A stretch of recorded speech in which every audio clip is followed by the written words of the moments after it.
Hello, it's Naya Abernathy of the Dignity Effect, and I am here for our self-awareness series with the Emotional Barometer. The Emotional Barometer is a tool from the School of Life to help you define your inner weather. And today we are talking about when you're feeling dreamy. Let's see what they have to say.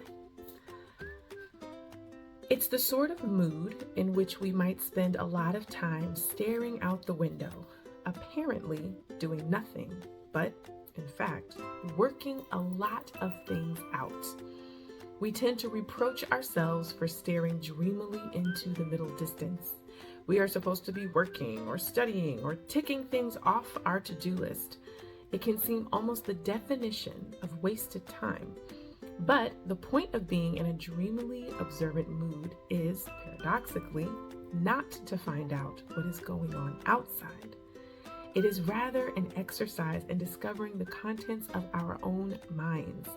It's easy to imagine that we know what we think, what we feel, and what's going on in our heads, but we rarely do entirely. A huge amount of what makes us who we are circulates unexplored and unused. Its potential lies untapped. It is shy and doesn't emerge under the pressure of direct questioning.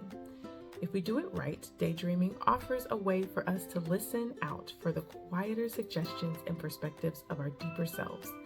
Plato suggested a metaphor for the mind. Our ideas are like birds fluttering around the aviary of our brains. But in order for the birds to settle, Plato understood that we needed periods of purpose-free calm. A dreamy mood offers such an opportunity. As we daydream, we see the world going on. A patch of weeds is holding its own against the wind. A gray tower block looms through the drizzle. But we don't need to respond. We have no overarching intentions. And so the more tentative parts of ourselves have a chance to be heard, like the sound of church bells in the city once the traffic has died down at night. The potential of daydreaming isn't recognized by societies obsessed with productivity. But some of our greatest insights come when we stop trying to be purposeful and instead respect the creative potential of reverie. Daydreaming is a strategic rebellion against the excessive demands of immediate, but ultimately insignificant, pressures in favor of the diffuse, but very serious, search for the wisdom of the unexplored deep self. So immediately reading this, there's a few folks that come to mind. I think of the Nap Ministry. I think of Prentis Hemphill and the Embodiment Institute. I think of folks who are out here drawing us out of this constant production of treating ourselves like we are machines that are just taking the input and giving out the output, and reminding us that we are human, reminding us that rest is not just a birthright, it's even more than that. It is a necessity to our humanity.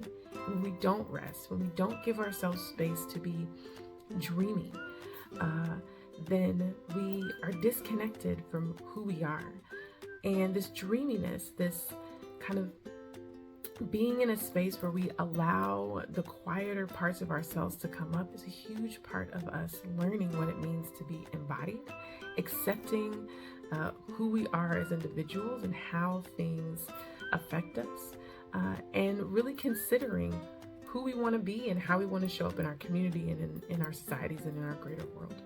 But it all starts with giving ourselves space to just be unproductive, to watch what's going on around us without analyzing it, and to pause on being productive, to not make production a priority, but to make simply being a priority.